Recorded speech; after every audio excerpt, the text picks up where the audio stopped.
नमस्कार दोस्तों, मैं नितेश उपाध्याय आप सभी लोगों के लिए टीजीटी से रिलेटेड कुछ क्वेश्चंस लेकर के आया हूँ।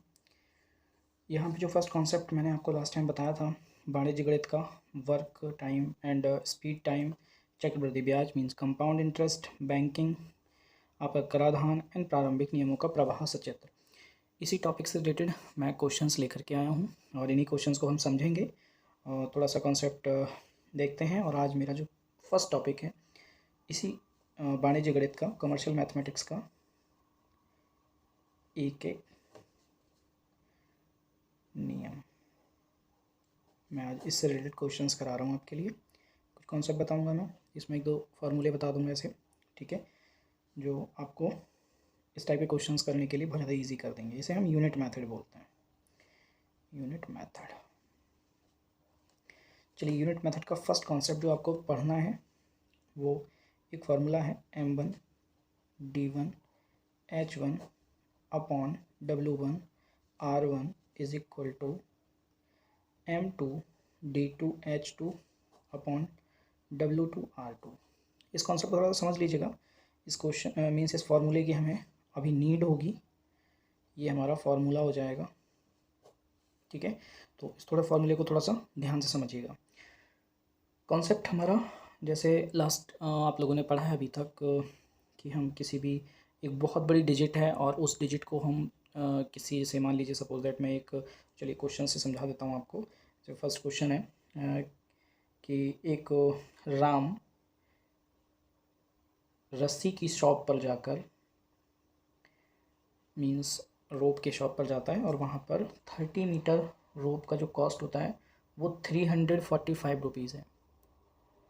अब राम को नीड नहीं है इतनी 30 मीटर रोप की, वो 16 मीटर अगर रोप परचेज़ करना चाहे तो उसको कितना अमाउंट पे करना होगा। मीन्स राम ने शॉप से 30 मीटर रोप लिया है। 30 मीटर रोप का जो कॉस्ट है वो 345 सॉरी। तो इस टाइप के क्वेश्चंस के लिए हम सबसे पहले यूनिट मेथड में कन्वर्ट कर लेते हैं, मतलब ये जो टर्म्स हैं इनको यूनिट मेथड में बता देते हैं। ये 1 मीटर अगर हम रोप की वैल्यू फाइंड आउट करें तो ₹345 अपॉन 30 मीटर, यहाँ पर ये 30 आ जाएगा, ठीक है। अभी इस फॉर्मूले का मैं यूज़ बाद बताऊंगा आपके लिए कि हम इसका यूज़ कहाँ पर करेंगे। फिलहाल तो मैं आपको यूनिट मेथड कन्वर्ट करना सिखा रहा हूँ। छोटा सा कॉन्सेप्ट है, 6th 7th 8th में आपने पढ़ा होगा, ठीक है। ये वहीं का कॉन्सेप्ट उठाए हुए हैं। तो इस तरह से क्वेश्चन अगर हम देखेंगे तो ये आ जाएगा, इसे डिवाइड कर देते हैं, 5 से करते हैं तो 6, 5 से करेंगे 6, 9, 3 से हो रहा है 2, 3 से इसे डिवाइड कर देंगे तो यहाँ पर आपका ये हो जाएगा 2, 3। मैं इसे अगर और भी डिवाइड करूँ, फिलहाल ऐसे ही रखता हूँ मैं 23/2, ताकि हमें बाद में हम इसको डिवाइड कर पाएँ। 1 मीटर रोप का कॉस्ट ये हो चुका है, ठीक है। राम को नीड थी 16 मीटर रोप की, तो यहाँ 16 से मल्टीप्लाई करेंगे, 1 metre rope is equal to यहाँ पे 23/2 इंटू 16 हो जाएगा, 2 से डिवाइड कर देंगे तो ये आएगा 23 इंटू 8, मल्टीप्लाई करेंगे, ये रुपीज़ आ रहा है, याद रखिएगा ये रुपीज़ आए हैं। इसको डिवाइड करेंगे, सॉरी मल्टीप्लाई करेंगे तो ये हो जाएगा 8 3 24, 2 16 to 18, यानी 16 मीटर रोप की जो कॉस्ट है वो आपकी 184 आ चुकी है। सेकंड क्वेश्चन की तरफ बढ़ते हैं। एक सेकंड क्वेश्चन है मेरे पास, 25 मैन, 25 आदमी हैं जो किसी एक काम को 24 दिन में कंप्लीट कर देते हैं। कितने दिन में? 24 डेज़ में। वहीं पर कितने लोग इसी काम को 20 दिन में कंप्लीट कर देंगे? 20 दिन में कंप्लीट कर देंगे। तो मैंने भी आपको जो फार्मूला बताया था, अब हम उसी फार्मूले को थोड़ा समझेंगे। ये देखिए, M1 ये फर्स्ट पर्सन हो जाएंगे, D1 डेज़ हो जाएंगे, M2 सेकंड पर्सन हो जाएंगे और D2 आपके डेज़ हो जाएंगे।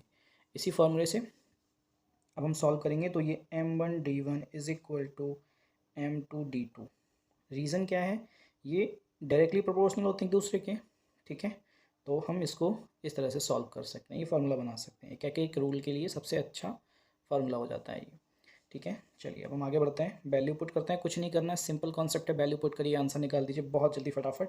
और यहाँ पे 25 into 24 is equal to X into 20, X is equal to 25 into 24 upon 20 divide कर देंगे तो 4 जा एंड 5 जा, और यहाँ से 6 आ जाएगा एंड 6 5 जा 30, यानी टोटल 30 पर्सन्स की नीड होगी हमें इस वर्क को 20 डेज़ में कंप्लीट करने के लिए। चलिए इसी के साथ अब हम बिना टाइम को गवाए सेकेंड एक थर्ड क्वेश्चन उठा लेते हैं। यहीं पर ये सारे क्वेश्चंस आपके 1 बाय 1 टॉपिक्स ऐसे ले रहा हूँ जो अलग अलग हैं, ठीक है। और इसके साथ ही मैं कुछ प्रैक्टिस क्वेश्चंस भी रख दूँगा, वीडियो के लास्ट में आप लोग देख लेंगे उन्हें और उन्हें सॉल्व करेंगे, ठीक है। जो नहीं आएगा वो मुझे कमेंट बॉक्स में लिख देंगे, मैं नेक्स्ट वीडियो में उसे कवर अप कर लूँगा, ठीक है। चलिए नेक्स्ट क्वेश्चन है, यदि 5 आदमी या 7 औरतें एक काम को 60 दिन में कंप्लीट करते हैं, या तो 4 आदमी हैं, 4 मैन हैं, या फिर 7 वुमेन है, एक काम को 60 डेज़ में कंप्लीट कर देते हैं, ठीक है। यहीं पर यदि 8 आदमी ले लिए जाएं, 8 आदमी आ जाएं, एंड अब यहाँ थोड़ा समझ लीजिएगा, एंड वर्ड का यूज़ हुआ है, ठीक है। तो यहाँ पे एंड 7 वुमेन्स अगर ये वर्क करती हैं, ठीक है, एक साथ, तो ये वर्क कितने दिन में कंप्लीट हो जाएगा। अब हम एक बार वापस से इस क्वेश्चन को समझते हैं, थोड़ा सा कॉन्सेप्ट यहाँ पे ध्यान से देखेंगे। 4 मैन का जो वन डे वर्क है, वन डे वर्क 4 मैन का इज इक्वल टू 7 वुमेन्स का, सेम ही है, इसमें तो कोई भी चेंजेस नहीं है, दोनों का इक्वल है। मतलब अगर यहाँ पर 1 मैन एक वर्क को करेगा तो 7/4 वुमेन के इक्वल वर्क करेगा, एक ही जो पर्सन होगा, यानी एक जो पर्सन होगा। अगर यही पर्सन 8 मैन हो जाए तो ये 7 इंटू 4 इंटू 8 वुमेन के इक्वल हो जाएगा कि नहीं हो जाएगा, एग्जैक्ट हो जाएगा ना, 4 से डिवाइड कर देंगे और ये 14 वुमेन हो जाएगा। मतलब 8 मैन जितना वर्क करेंगे उतना 14 वुमेन वर्क करेंगे, ठीक है। तो इसी के हम साथ आगे बढ़ते जाएंगे और इसको सॉल्व करेंगे। 8 मैन 7 वुमेन्स, ठीक है, कन्वर्ट कर लेते हैं। मतलब 8 man plus 7 womens is equal to हो जाएगा 14 women plus 7 women is equal to 21 womens के थ्रू जो वर्क होगा वो आपका कितना हो जाएगा, 20 मतलब 8 मैन एंड 7 वुमेन्स के थ्रू जो वर्क होगा वो 20 वुमेन के इक्वल हो जाएगा। चलिए इसी को हम सॉल्व कर लेते हैं। हम जानते हैं 7 वुमेन्स कितने दिन में कंप्लीट कर रही हैं, 7 वुमेन्स एक वर्क को टोटल कितने दिन में, 1/60 डेज़ में अगर कंप्लीट कर देती हैं, ठीक है।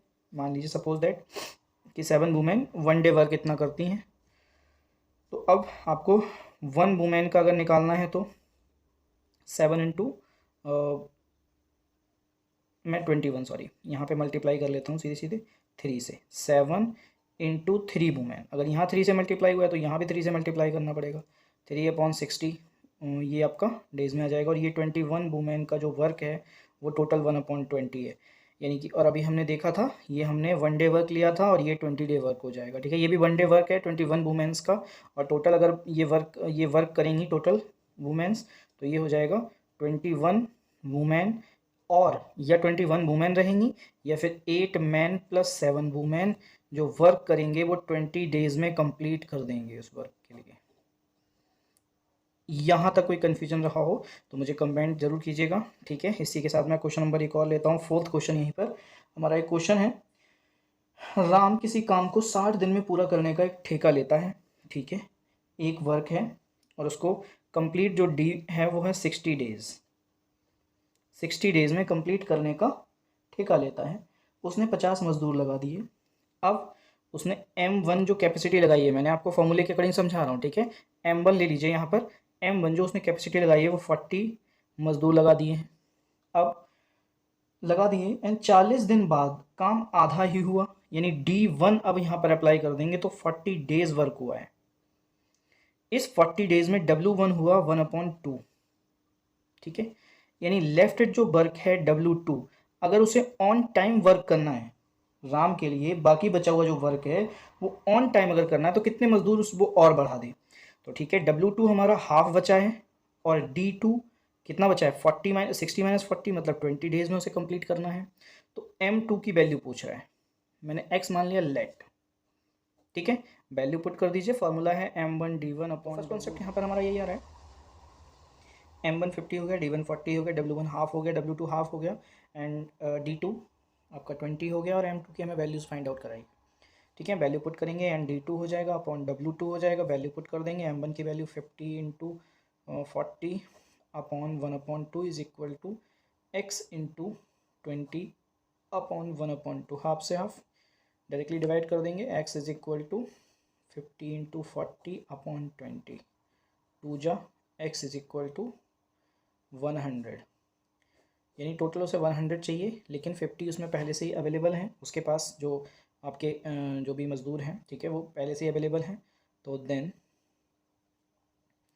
न्यू, चलिए मैं ऐसे लिख देता हूँ, न्यू पर्सन कितने चाहिए उसको, 100 माइनस 50 इज इक्वल टू 50, यानी टोटल उसको 50% और चाहिए जो उस वर्क को कंप्लीट करा सकते हैं। ठीक है, चलिए इसी के साथ क्वेश्चन नंबर 5 पर आते हैं और 5th क्वेश्चन हमारा देख लेते हैं एक और यहाँ पर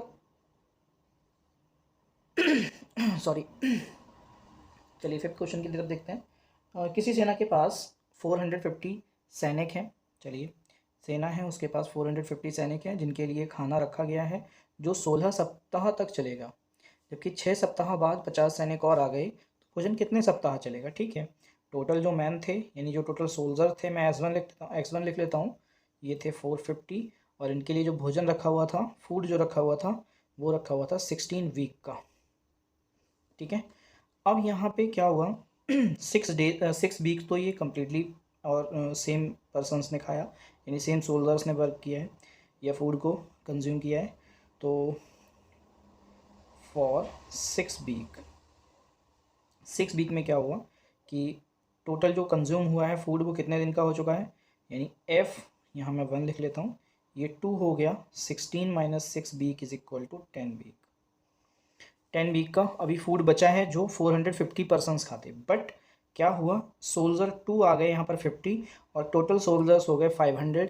ठीक है, और अब यहाँ पे F2 पूछ रहा है कि फूड कितने दिन और एक्स्ट्रा चलेगा। ठीक है, या फूड कितने दिन चलेगा। ठीक है, अगर 450 होते तो वो 10 वीक चलता, अब 500 हो चुके हैं तो कुछ चेंज होगा, यानी कि F1 is equal to S2 F2, value put करिए, आंसर वैल्यू यहाँ पे पुट करिए, आंसर निकाल दीजिए। S1 है 450 इंटू F1 है 16 अपॉन, अगर मैं सॉरी थोड़ा सा चेंज करना पड़ेगा, 10। ठीक है, F1 हमारा ये वाला हो जाएगा क्योंकि 6 वीक्स तो वो पहले से कंज्यूम हो चुका है, ख़त्म हो चुका है, और S2 की वैल्यू 500 है जबकि F2 की वैल्यू हमसे पूछी गई है। तो F2 is equal to 450 into 10 upon 500, 0 cut जाएगा, नेक्स्ट 0 फिनिश, और ये 9 वीक, मतलब अब जो फूड बचेगा वो कितना बचेगा, 9 वीक का बचेगा, यानी कि 500 जो सोल्जर्स हैं वो टोटल 9 वीक तक इस फूड को कंज्यूम कर सकते हैं, आफ्टर दैट वो फिनिश हो जाएगा। ठीक है, तो ये 5 क्वेश्चंस थे और इसी के साथ में कुछ क्वेश्चंस आपको डिस्प्ले पर दिखा देता हूँ, डिस्प्ले आ जाएगा। ठीक है, उन क्वेश्चंस को आप सॉल्व करिएगा, अगर कोई क्वेश्चन समझ नहीं आता है तो आप कमेंट बॉक्स में लिखिएगा, मैं उस क्वेश्चन को एक बार वापस से समझा दूँगा। Thank you all of you.